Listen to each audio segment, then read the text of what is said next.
আমার ভাসুর মানে আমার স্বামীর বড় ভাই আমার স্বামীকে কৌশলে বিদেশ পাঠিয়ে দেয়। আর আমার স্বামী তার বড় ভাইয়ের কথা কিছুতেই অমান্য করেনি।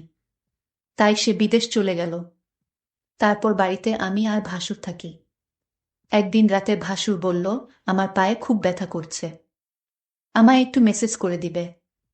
ভাসুরের এটা ছিল মিথ্যা অভিনয়। আমি ভাসুরের চিৎকার শুনে আমি তার পায়ে মেসেজ করতে গেলাম। তারপর ভাসুর দরজা লক করে দিল। তারপর আমার সাথে যা ঘটেছিল তা শুনলে তোমাদের মাথা গরম হয়ে যাবে। তাহলে গল্পটা বলি। আমি ঢাকায় স্বামী, শাশুড়ি, ভাসুরের সাথে থাকি। আমার স্বামী আর ভাসুর ব্যবসা করে। শাশুড়ি প্রায় অস্ট্রেলিয়ায় থাকতে যান ওনার বড় মেয়ের কাছে। এখন মূল সমস্যাটা বলি। আমার স্বামী আমাকে নিজে পছন্দ করে বিয়ে করতে চেয়েছিল, কিন্তু আমাদের পরিবারের সাথে তাদের আর্থিক অবস্থা মেলে না।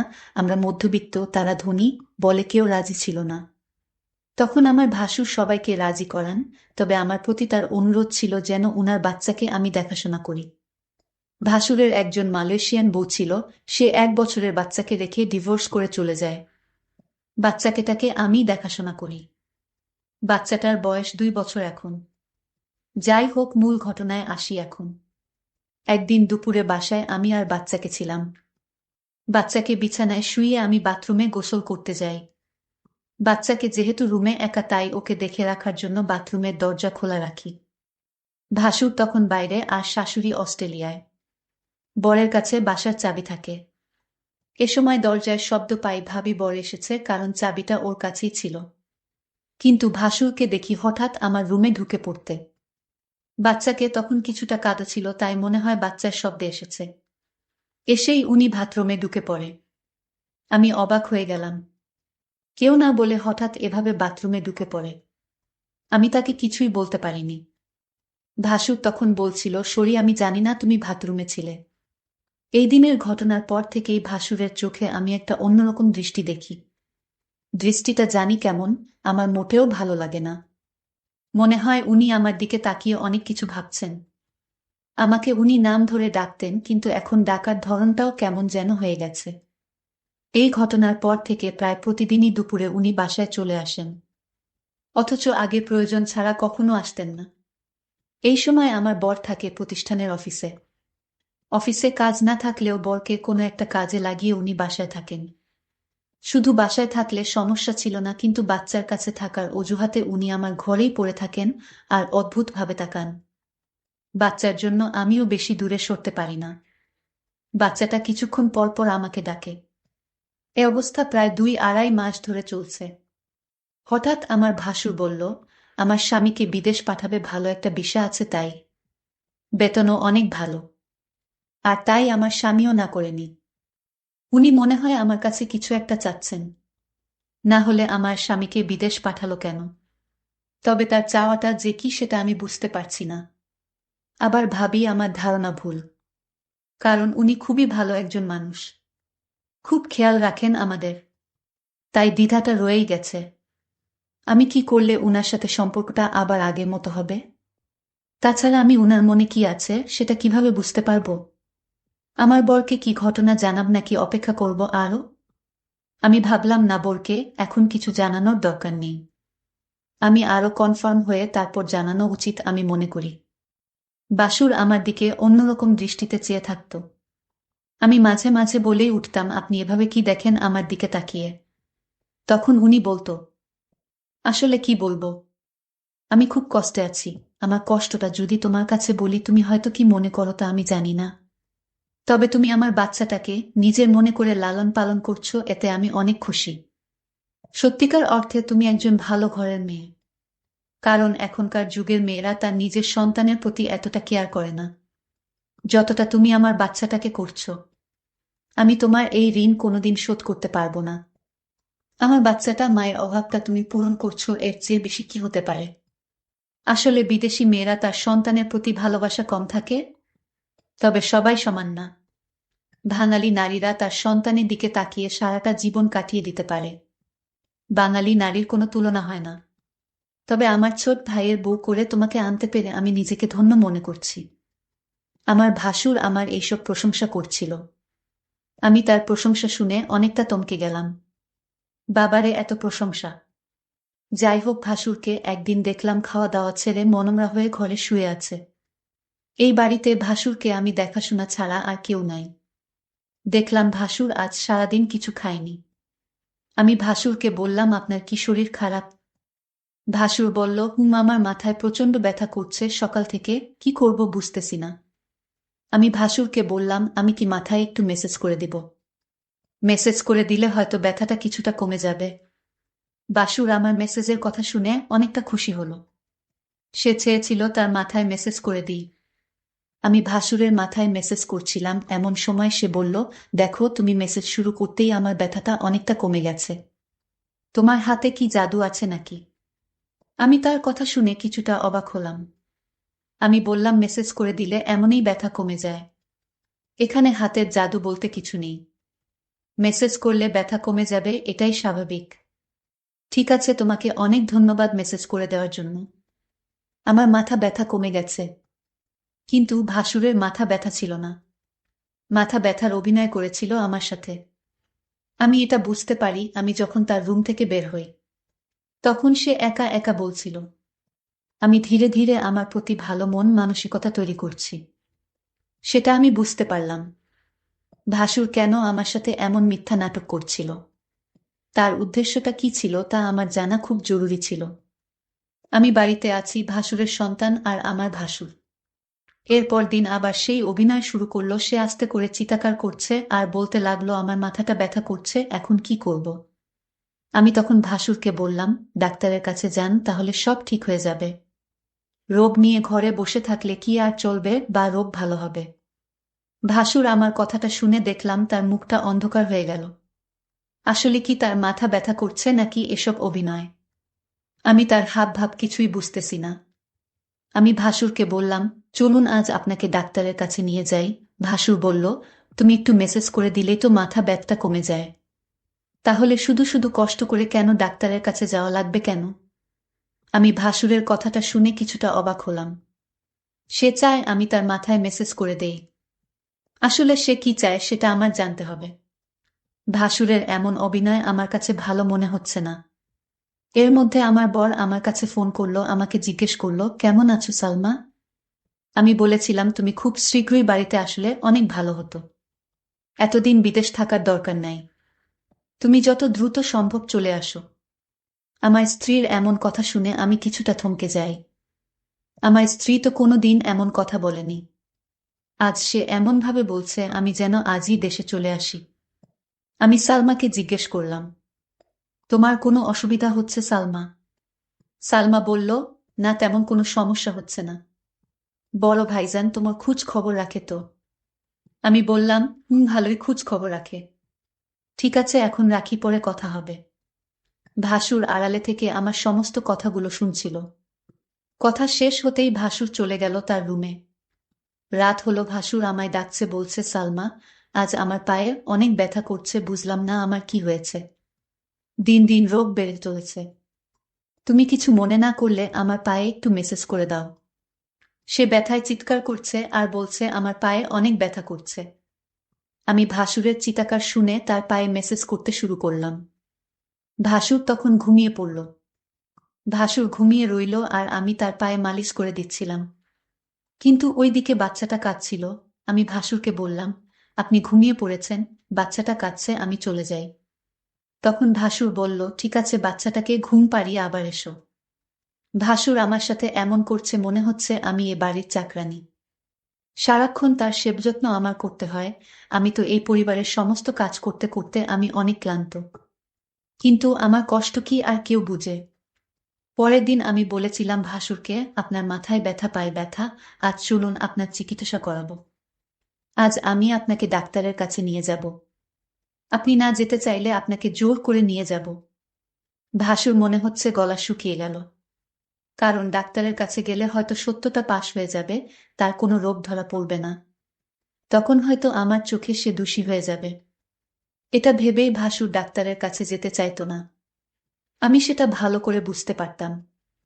আর তাই ভাসুরকে আজ আমি বললাম, আপনি যদি আজ ডাক্তারের কাছে না যান তাহলে আপনি এই বাড়িতে একা একা থাকতে হবে। আমি চলে যাব এই বাড়ি থেকে, আমার স্বামী ফিরে আসলে আবার এ বাড়িতে ফিরবো তার আগে না। ভাসুর আমার কথা শুনে থমকে গেল। তাহলে সালমা আমার মনের কথা কি বুঝে গেল নাকি? আমি বললাম, ঠিক আছে সালমা, চলো, আজ আমি ডাক্তারের কাছে যাব। তুমি যখন চাইছো, আমি কি আর না করতে পারি? এখানে তো আমার কোনো উপকার হবে না। আপনার রোগ ভালো হবে, আপনার ভালোর জন্যই তো ডাক্তারের কাছে নিয়ে যাওয়া। ভাসুরের মতলব ভালো ছিল না, এটা আমি সিউর হলাম তার কথায়। যাই হোক, ডাক্তারের কাছে গেলাম। ডাক্তার তার সমস্ত শরীর পরীক্ষা করল, পরীক্ষার রিপোর্টের জন্য অপেক্ষা করতে লাগলাম। ভাসুর আজ অবশ্যই আমার কাছে ধরা পড়বে। ভাসুরের মুখখান দেখলাম শুকিয়ে গেছে। প্রায় 4 ঘন্টা পর রিপোর্ট আসলো। ডাক্তার রিপোর্ট দেখে বলল, আপনার কোনো সমস্যা নাই, আপনি তো ভালো আছেন। আপনার সমস্ত রিপোর্ট ভালো। ডাক্তারের কথা শুনে ভাসুর অনেকটা লজ্জিত হল। আমি ভাসুরকে নিয়ে বাড়িতে ফিরলাম। আমি ভাসুরকে জিজ্ঞেস করলাম, আপনার কোনো রোগ নেই, আপনি রোগের ভান করে কেন আমাকে কষ্ট দিলেন? আপনার উদ্দেশ্যটা কি বলবেন? ভাসুর বলল, আরে অনেক সময় রিপোর্টের সমস্যা ধরা পড়ে না, কিন্তু সালামা বিশ্বাস করো, আমার সত্যি পায়ে এবং মাথা ব্যথা করছিল। পরের দিন রাতে ভাসুর আবার চিৎকার শুরু করলো, বলতে লাগলো, ব্যথায় মরে গেলাম, আমার খুব পায়ে ব্যথা করছে, শুনছো সালমা, তুমি আমার পায়ে একটু মেসেজ করে দাও। আমি তার চিৎকার শুনে কি আর করবে, মেসেজ করতে গেলাম, তার পায়ে মেসেজ করে দিলাম। ভাসুর তখন ঘুমের ভান করে শুয়েছিল। সালমা তার পায়ে মেসেজ করে দিচ্ছিল। ভাসুর বলল, ঠিক আছে, আমার ব্যথা একদম নিরাময় হয়ে গেছে, এখন তুমি যাও, ঘরে গিয়ে ঘুমিয়ে পড়ো। কিন্তু সালমা দেখি আমার কথা কিছুই শুনেছে না। সে আমার পায়ে ধরেই ঘুমিয়ে গেছে। মনে হচ্ছে সে অনেক ক্লান্ত হয়ে গেছে। আমি বিছানা থেকে উঠে বললাম, তুমি এখানে কিভাবে এলে, আর আমার রুমে কেন? এখানে তুমি কি করছো? ভাসুরের এসব কথা শুনে আমার মনে হলো, বাহ, আপনি তো ভালোই বলছেন। ভাসুর বলল, যাও তোমার রুমে গিয়ে ঘুমাও। ভাসুরের আজকে বিষয়টা আমি কিছুই বুঝতে পারছিলাম না।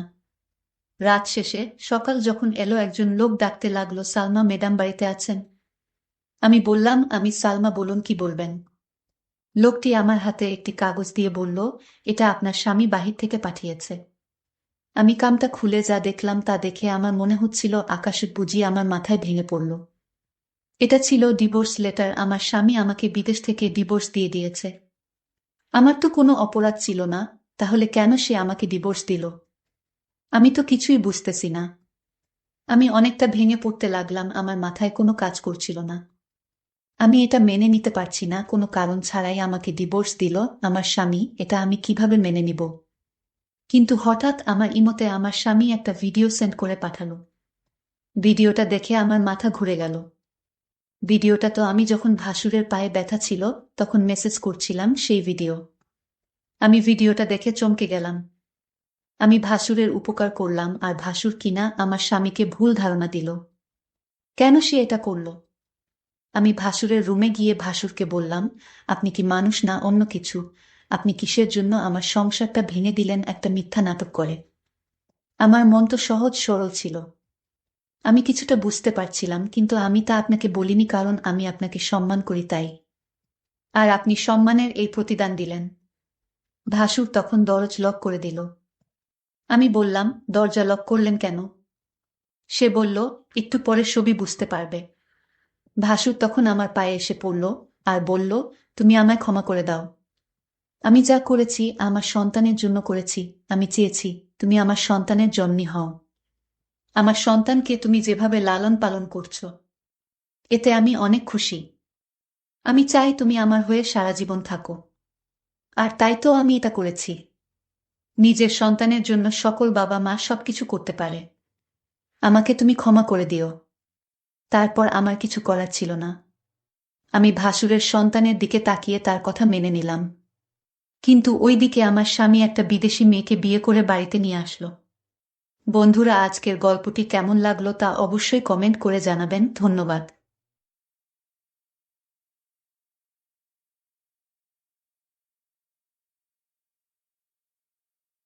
আমার লেখাপড়া করার খুবই ইচ্ছা ছিল, কিন্তু আমার শাশুড়ি তা চাইত না। আমি লেখাপড়া করি এটা আমার শাশুড়ি সহ্য করতে পারত না। আর তাই শ্বশুরকে একদিন আমার শাশুড়ি কানে কানে কি যেন বলে। তারপর শ্বশুর আব্বা একদিন আমার সাথে যা করেছিল তা কোনো মেয়ের পক্ষে মেনে নেওয়া সম্ভব না। তাহলে পুরো ঘটনাটি বলি। আপনার মেয়ে পড়াশোনা করতে পারলে আমি কেন পারব না? নতুন বউয়ের এমন কথা শুনে চমকে যায় শাশুড়ি। তারপর বলে, তুমি এই বাড়ির বউ আর সে এই বাড়ির মেয়ে। তার সাথে নিজের তুলনা করতে গেলে চলবে না বৌমা। আর নতুন বিয়ে হতে না হতেই এমন মুখের উপর কথা বলছো। এখনো দিন বাকি আছে, না জানি তখন কি করবে। ইকরা তখন বলে, যদি পড়াশোনা নাই করতে দিবেন তাহলে বিয়ের আগে কেন বলেছিলেন যে বিয়ের পর মেয়ে পড়াশোনা করতে পারবে? ইকরার শাশুড়ি তখন বলে, এটা তো এমনিতেই মুখের কথা বলেছিলাম। যদি না বলতাম তাহলে কখনো এই বিয়ে করতে না। আর বাড়ির বউদের ঘরে মানায় কিন্তু বাড়ির বাহিরে মানায় না। ইকরা তখন বলে, মিথ্যা প্রতিশ্রুতি দেওয়া ঠিক না। আপনার মেয়ে যদি এই বাড়িতে থেকে পড়াশোনা করে তাহলে আমাকেও সুযোগ দিতে হবে। আমি তোমাকে আগেই বলেছি বাড়ির বউদের মেয়েদের সাথে তুলনা করতে নেই। ইকরা তখন মুচকি হেসে বলে, আপনিই না বলেছিলেন আমাকে এই বাড়ির মেয়ের মতো রাখবেন? তাহলে কি সবকিছু মুখের কথা ছিল? ছেলের বউয়ের কথায় বিরক্ত হয়ে চলে যায় ইকরার শাশুড়ি। আর বলে, যা বলার অসীমের সাথে বলবে। আমি আর কিছু বলতে চাই না। রাতে অসীম অফিস থেকে বাসায় ফিরলে আজ যা যা হয়েছে সব বলে ইকরা। কথা শেষ হলে অসীম বলে, মা যা বলেছেন সব তো ঠিক বলেছে। তুই এই বাড়ির বউ, এখন এসব পড়াশোনার কথা বলা মানায় না তোমাকে। তোমার সংসার সামলাবে, এখন পড়াশোনা করার প্রয়োজন নেই। ইকরা তখন বলে, আমি পড়াশোনা করতে চাই, আর কিছু না। বিয়ের আগে আমি এই শর্ত দিয়েই তারপর তোমাকে বিয়ে করেছি অসীম। অসীম বলে, তুমি পড়াশোনা করে কি করবে? উচ্চশিক্ষিত হবে, আর বেশি হলেও পড়াশোনা শেষ করে তুমি একটা ভালো চাকরি করবে। এর বেশি তো কিছু না। আমি পড়াশোনা করতে চাই। চাকরি করব নাকি করব না এটা পরে দেখব। নাইম বলে, এত কিছু দরকার নেই। আমি তো আছি। এমন তো না যে আমি ভালো কোনো চাকরি করব না। তোমাকে অভাবে রেখেছি। ইকরা তখন চোখের কোণে জল নিয়ে বলে, আমার বড় বোনকেও তার স্বামী একই কথা বলেছিল। আমার বড় বোন আমার থেকেও বেশি মেধাবী ছিল। অভাবের সংসার, বড়লোক পরিবার দেখে এসএসসি পরীক্ষার সময় বিয়ে দিয়েছিল। স্কুলে অনেক সুনাম ছিল, সকল টিচার বলতো হুমায়রা অনেক ভালো ছাত্রী আর মেধাবী ছাত্রী, এই স্কুলে কখনো দেখেনি এমন ছাত্রী। কিন্তু এসএসসি পরীক্ষার সামনে করে বিয়ে হয়ে যায়। বিয়ের পরে আমার বোন বলেছিল পড়াশোনা করার দরকার নেই। ঠিক এমনি প্রতিশ্রুতি দিয়েছিল, কিন্তু আজ আমার বোন ঘরে বসে আছে। ডিভোর্স হয়ে গেছে। কোলে 3 বছরের একটা সন্তান। যদি ঠিকমতো পড়াশোনা করতে দিত তাহলে মানুষের বিভিন্ন কথা শুনতে হতো না। সবকিছু নিজেই গুছিয়ে নিতে পারত। অসীম তখন বলে, তোমার কি মনে হয় আমাদের সম্পর্ক একদিন নষ্ট হয়ে যাবে? আমি জানি না কি হবে। তবে এতটুকু জানি, সম্পর্ক গড়তে অনেকটা সময় লাগলেও ভাঙতে কিন্তু 1 মিনিট যথেষ্ট। আমার আপুর সাথে যা হয়েছে তারপর থেকে আমি আর কাউকে বিশ্বাস করি না। অসীম বলল, আচ্ছা ঠিক আছে, আস্তে আস্তে বিশ্বাস হয়ে যাবে। এটা বলে অসীম চলে যেতে চাইল। দরজা থেকে বাহির হওয়ার সময় পিছন থেকে ইকরা বলল, দাঁড়ান। পিছন থেকে ফিরে দাঁড়ায় অসীম। আপনি কিন্তু আমার কথার এখনো জবাব দেন নাই। জবাব না দিয়ে চলে যাচ্ছেন, এটা কিন্তু ঠিক না। অসীম বলল, কিসের জবাব? ইকরা কিছুটা অস্বস্তি নিয়ে বলল, আমি আপনার সাথে আমার পড়ালেখার কথা বলেছিলাম। অসীম বলল, এই বিষয় নিয়ে পরে ভেবে দেখব আমি। মাত্র 1 সপ্তাহ বিয়ে হয়েছে, ধৈর্য ধরো। আর 3 মাস পরে আমার এইচএসসি ফাইনাল পরীক্ষা। আমি আর সময় অপচয় করতে চাই না। আমার ভাই নাইমকে বলে দিয়েছি আমার বইগুলো দিয়ে যেতে। কালকে সকালে নাইম আসবে। এখন আপনাদের থেকে অনুমতি নেওয়ার জন্য আমার দরকার নেই। কারণ আমি বিয়ের আগেই বলেছি ঘর সংসার সামলাপ আর পড়াশোনা করব। অসীম কিছুটা বিরক্ত নিয়ে চলে যায়। এতক্ষণে অসীম বুঝে গিয়েছে ইকরা অনেক জিদ্দি একটা মেয়ে। যা বলছে তাই করবে। পরের দিন সকালে ভাই আসে। আজ শুক্রবার, সবাই বাসায় আছে। নাইম এসে কলিং বেল বাজায়। অসীমের মা এসে দরজা খুলে দেয়। নাইমের হাতে বড় একটা ব্যাগ দেখে বলে, এই ব্যাগের মধ্যে কি আছে? নাইম বলে, আপুর ফাইনাল পরীক্ষা 3 মাস পরে, তাই বইগুলো দিতে আসলাম। এই কথা শোনার পরে অসীমের মায়ের মাথা গরম হয়ে যায়। তারপর অসীমের সামনে এসে বলে, তুই কি অনুমতি দিয়েছিস পড়াশোনার জন্য? না, আমি কিছু বলি নাই পড়াশোনা নিয়ে। ইকরা বলে দিয়েছে পড়াশোনা করার জন্য কারোর অনুমতি নেওয়ার দরকার নেই। আর বিয়ের আগে পড়াশোনার জন্য অনুমতি দেওয়া হয়েছে। তাহলে এখন আর সমস্যা কিসের? সমস্যা আছে, তুই বুঝবি না। বুকে মাথার উপর তুলে রাখা যাবে না। আজ তোর কথা শুনে নাই, কালকেও শুনবে না। এভাবে আস্তে আস্তে তোর কথায় কোনো পাত্তা দিবে না। ইকরা এসে ভাইকে রুমের মধ্যে নিয়ে গিয়ে শরবত খেতে দেয়। অনেক রোদের মধ্যে আসছে, মুখটা একদম পুড়ে গিয়েছে। ক্লাস 9-এ পড়ে। 9। অসীমের মা বলে, তুই দাঁড়া, আমি মজা দেখাচ্ছি। বইসহ এখনই আমি ওর ভাইকে বিদায় করে দিচ্ছি। অসীম বলে, না মা, এমন কিছুই করবে না। চলেই যখন এসেছে কোনো ঝামেলা করবে না তুমি। নতুন বিয়ে হয়েছে, এটা যদি ইকরার বাবা মা জানে তাহলে একটা সমস্যা সৃষ্টি হবে। আর ডিভোর্সও হয়ে যেতে পারে। এখানে মান সম্মানের একটা বিষয় আছে। নাইম ওর বোনকে বলে, আপু, তোর শাশুড়ি তোর পড়াশোনার অনুমতি নিয়ে কি বলছে? আগেই তো বলা হয়েছে তুই বিয়ের পর পড়াশোনা করতে পারবি। নাইম ওর দুলাভাইয়ের সাথে বাইরে গিয়েছে, তখন ইকরার শাশুড়ি এসে বইয়ের ব্যাগটা নিয়ে চলে যায়। ইকরা বাধা দিতে চাইলে ধাক্কা মেরে পাশে ফেলে দেয়। ইকরা মাথায় প্রচণ্ড আঘাত পায়। ঠিক তখনই রুমের তার শ্বশুর অবস্থিত ছিল। শ্বশুর তাকে হাসপাতাল নিয়ে যায় এবং ব্যান্ডেজ করে বাসায় চলে আসে। আমার শ্বশুরকে আমার শাশুড়ি ডাক দিলেন, এইদিকে আসেন, কথা আছে আপনার সাথে। শ্বশুর তখন ডাক শুনে চলে গেলেন। আমার শাশুড়ি আমার শ্বশুরকে কানে কানে কি যেন বললেন। আমি শুনতে পাইনি। আমার কেন জানি আমার শ্বশুরকে সন্দেহ হলো। আমার শাশুড়ি কার পড়া পেয়ে শ্বশুর আগের মতো আমার সাথে তেমন ভালোভাবে কথা বলে না। অসীম রাতে বাড়িতে ফিরল, তখন তার মাথায় ব্যান্ডেজ দেখে বলল, কি হয়েছে তোমার, ব্যান্ডেজ কেন তোমার মাথায়? আপনার মা আমাকে ধাক্কা মেরে ফেলে দিয়েছে, আমি আমার ভাইয়ের কাছ থেকে বই নিয়ে পড়তে বসলাম তাই। আমি আগেই বলেছি তুমি এসব পড়াশোনা এখন বাদ দাও, কি হবে এত লেখাপড়া করে। এই কথা বলে অসীম বলল, আমার একটা চাকরি হয়েছে শহরে, তাই আমি আগামীকাল চাকরিতে চলে যাব। আমি তোমার সকল খবর ফোনে নিব। মায়ের সাথে ঝগড়া করবা না। তোমার যা কিছু লাগে আমাকে ফোনে বলবা, আমি সব তোমাকে দিব। আমার কিছুই দরকার নেই, কত স্বপ্ন ছিল লেখাপড়া করার, আপনি এটাই যখন দিতে পারলেন না, তাহলে আমার আর কিছুই চাওয়ার নেই। অসীম বলল, আমি আগে চাকরিতে জয়েন দেই, তারপর দেখা যাবে। পরদিন সকালে সবার কাছ থেকে বিদায় নিয়ে চলে গেল আমার স্বামী অসীম। এইদিকে শাশুড়ির কান পড়া পেয়ে আমার শ্বশুর যেন কেমন হয়ে গেছে। আমার দিকে তার শ্বশুর সবসময় এক অন্যরকম দৃষ্টিতে চেয়ে থাকে আর বলে, বৌমা চিন্তা করো না, সব ঠিক হয়ে যাবে। এখন আমি আমার স্বামীর রুমে একা ঘুমাই। একদিন রাতে আমার রুমে আমি একটা অদ্ভুত শব্দ পেলাম, মনে হয় কে যেন আমার রুমে হাঁটছে। আমি এই শব্দ শুনে ঘুম থেকে উঠে দেখলাম কেউ নাই আমার রুমে। এটা তো শহরের বাড়ি, আর এখানে তো কোনো ভূত থাকার কথা না। তাহলে কে আমার রুমের পাশে ছিল? আমার মনে মনে সন্দেহর সৃষ্টি হলো। এটা কি হতে পারে, মানুষ না অন্য কিছু? এসব ভাবতে ভাবতে আমি ঘুমিয়ে পড়লাম।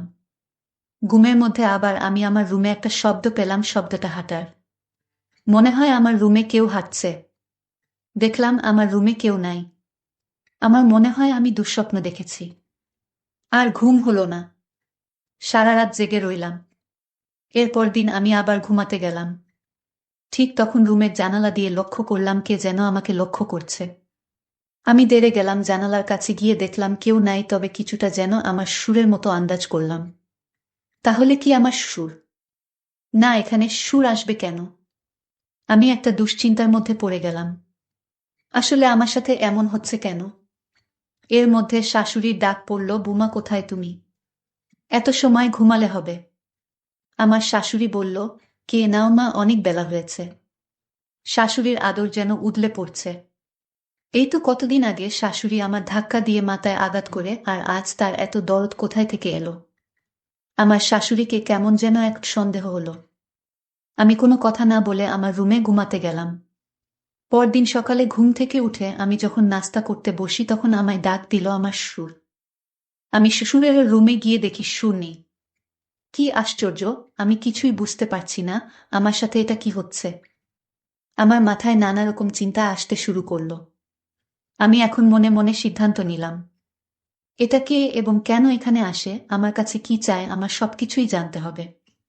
যতদিন পর্যন্ত আমি জানতে পারবো না, ঠিক ততদিন পর্যন্ত আমার মন কিছুতেই শান্তি হবে না। এর মধ্যে আমার স্বামী অসীমের ফোন আসলো। আমি ফোনটা রিসিভ করি। আমার স্বামী আমায় বলল, কেমন আছে? আমি বললাম, ভালো, তুমি কেমন আছো? ভালো। আচ্ছা, তোমার কোনো সমস্যা হয়নি তো? মা বাবার সাথে মিলেমিশে থেকো, ঝগড়া করো না। আর তোমার কিছু লাগবে? আমি বললাম, না, কিছু লাগবে না। যদি লাগে তাহলে আমি বলবো। ঠিক আছে, আমি সামনের সপ্তাহে বাড়িতে আসবো, তুমি কোনো চিন্তা করো না। এরপর আমি মনে মনে সিদ্ধান্ত নিলাম, আমার রুমের পাশে কে থাকে এই রহস্য বের করতে হবে।